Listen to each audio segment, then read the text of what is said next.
नमस्कार, जय धन्वंतरि। हम देख रहे थे विषय पर कि उत्तम गर्भ के निर्माण के लिए रजस शुद्धि आवश्यक है। रजस शुद्धि के लिए रजस्वला परिचर्या या रजस शुद्धि परिचर्या आवश्यक होती है। तो आज हम आयुर्वेद में वर्णित रजस शुद्धि की बात, आर्तव की बात, उसको जानने की बात करेंगे। सबसे पहले तो ये बात है कि आर्तव का लक्षण क्या किया गया है।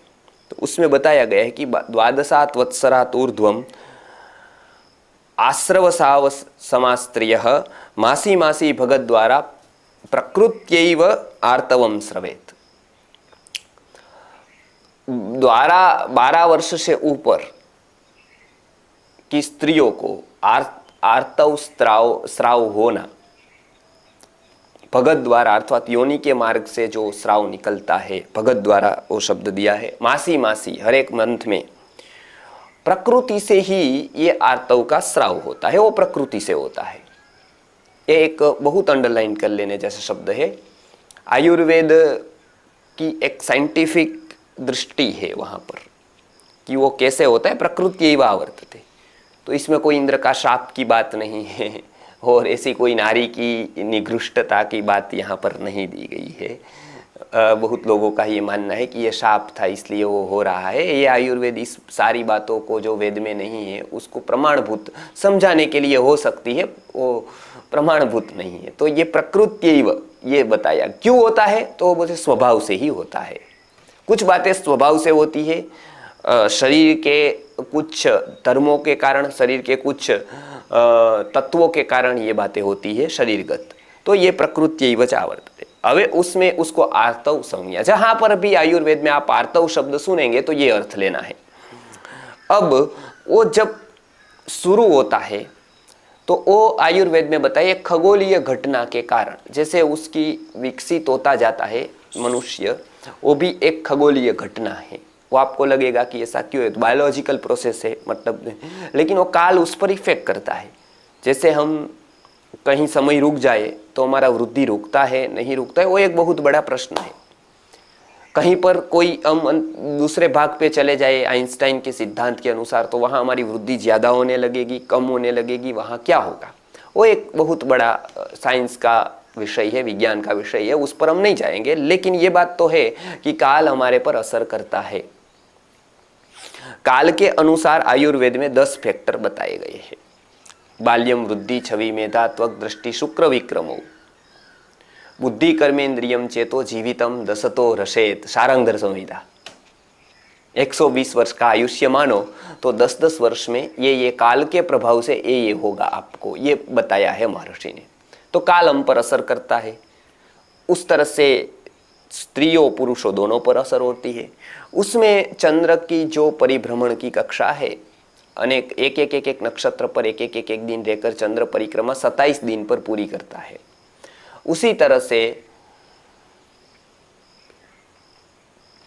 स्त्रियों को भी 27 दिन पर आर्तव स्राव होता है। और ये 27 दिन का जो चक्र है वो चंद्र के ये परिभ्रमण से जुड़ा है। ये कोई माने न माने, लेकिन ये तथ्य है, सत्य है ये। तो उस पर इसलिए वो जिस दिन जिस नक्षत्र में आती है स्राव होता है, उसका बहुत प्रभाव होता है। उसका एक अलग विषय है कि उसका क्या प्रभाव होता है, लेकिन वो प्रभाव होता है। और उसके बाद जब से आर्तव स्राव होता है, उसके बाद 33 से 36 साल तक उसको ये स्राव होता रहता है। उसके बाद उसकी निवृत्ति होती है, वो आर्तव निवृत्ति करके आयुर्वेद में बताया गया है कि आर्तव निवृत्ति के मेनोपॉज जिसको कहते हैं उसके क्या क्या लक्षण हैं। तो ये जो बीच का काल है 33 से 36 साल का, उसमें से प्रायः 30 साल या 28 साल उसको गर्भजनन योग्य माना गया है आयुर्वेद में, सक्षम। उसमें फिर उत्तम, मध्यम और ये सब प्रकार है। लेकिन गर्भावस्था के योग्य ये साल है जहां पर मासिक स्राव होता है, उसके 3 साल बाद। जैसे आर्तव स्राव 12 में चालू हुआ तो गर्भजनन गर्भधारण 15-16 में हो सकता है। यदि 12 पे शुरू है तो 13 पे है तो 16 पे।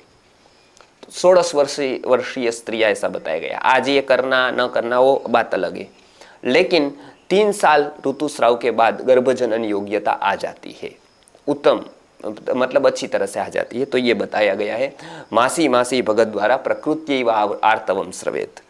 अब वो आर्तव जो आता है वो अस्खलित रूप में आए तो वो भी मल और मूत्र की तरह एक प्रकार का मल है, वेस्ट है एक प्रकार का, उसको निकल जाना चाहिए पूरा का पूरा। तो शरीर हल्कापन शरीर में महसूस होता है। आप देखेंगे कि पुरुष को ज़्यादा ये पता चलेगा कि 2 बातें होती है, एक तो सार भाग होता है और एक कीट भाग होता है। कोई भी अन्न है तो उसका सार भाग भी होता है, कीट भाग भी होता है। तो मैं उदाहरण पुरुषों का दूंगा क्योंकि वो एक बहुत ही प्रसिद्ध है, इसलिए बाकी सब कोई समझ सकता है। पुरुषों में सार भाग जो होता है उसका वीर्य या शुक्र बनता है और कीट भाग है उसका मल बनता है। स्त्रियों में रज बनता है और कीट भाग से मल मूत्र आदि बनते हैं। ये एक सामान्य विषय। इसमें यदि सार भाग का श्रवण हुआ तो अशक्ति महसूस होगी और कीट भाग का जो वेस्ट का यदि श्रवण होगा, बाहर निकलेगा तो प्रसन्नता महसूस होगी। ये 2 बातें होगी। पुरुष की बात ले तो उसमें वीर्य का स्राव होता है तो अशक्ति महसूस होती है, अंग टूटता है,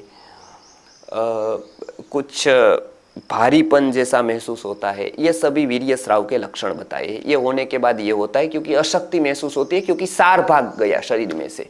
कुछ सार था जो शरीर ले सकता था उसका, वो गया है।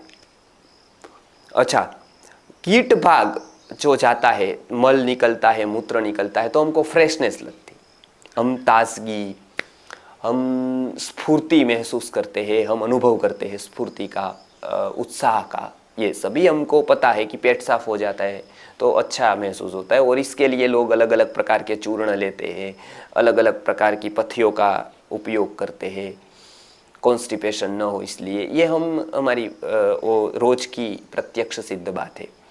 तो उसी तरह से जो आर्तव है वो भी एक प्रकार का कीट का भाग है, मल का भाग है, वो भी निकल जाना चाहिए और वो भी अस्खलित रूप से, संपूर्ण रूप से निकलना चाहिए। तो इसको निकालने की विधि, वो पूरी तरह से निकल जाए, उसमें जो अनुकूल क्रियाएं है उसको करना और प्रतिकूल क्रियाएं है उसको छोड़ना, उसका नाम रजस्वला परिचर्या दिया गया है। रजस्वला परिचर्या कोई धार्मिक विधि नहीं है। एक आप समझ ले कि उसको अड़ जाएंगे तो फिर उसका स्पर्श हो जाएगा तो नरक में जाएंगे, या कोई इंद्र कुछ कर देगा, या भगवान उसमें वो कर देंगे, शाप दे देंगे, या ब्रह्मा जी कुछ, ऐसी कोई बातें नहीं है, काल्पनिक। ये एक साइंस है, विज्ञान है कि उसमें क्या करना है। तो अनुकूल बातें, वो श्राव को जो अनुकूल बातें है वो करनी है और प्रतिकूल बातें है वो छोड़नी है। उसको कराने के लिए जो बताया गया वो मार्ग लिया गया, ये अलग अलग विधियों से, क्योंकि मनुष्य का स्तर इतना नहीं होता है तो वो डरता है सबसे। तो उस विधि से भी वो डर कर कुछ करे, इसलिए ऋषि मुनियों ने, कुछ ऋषि ने ये भी कहा था, लेकिन ये मध्यकालीन लेखकों ने ज्यादा प्रचारित किया है।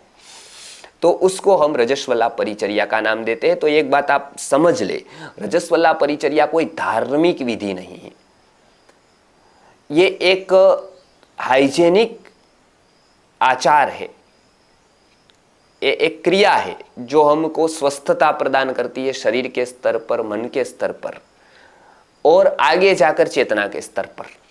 तो वो प्रदान करने के लिए बहनों को, स्त्रियों को जो करना चाहिए वो भाव प्रकाश ग्रंथ में भाव मिश्र जी ने बताया है। तो वो हम अभी लेंगे, एक बात लेते जाएंगे। अभी हमने ये आर्तव का लक्षण देखा, आर्तव की प्रवृत्ति देखी कि हर एक 27 दिन पे आता है, वो प्रकृति से ही आता है, वो देखा। और एक धार्मिक विधि नहीं है, वो भी हमने देखा कि ये कोई प्रकार की धार्मिक विधि हम नहीं बताते हैं, नहीं आयुर्वेद ग्रंथों में धार्मिक विधि बताई है।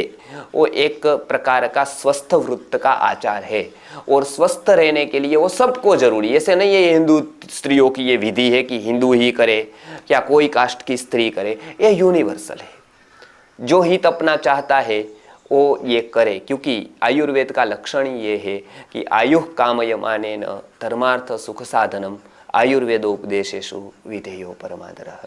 जो अपनी आयु की कामना करता है, स्वस्थ रहकर जीना चाहता है, उसको क्या करना है? आयुर्वेदो उपदेशेषु विधेयो परमादरः। नमस्कार, जय धन्वंतरि।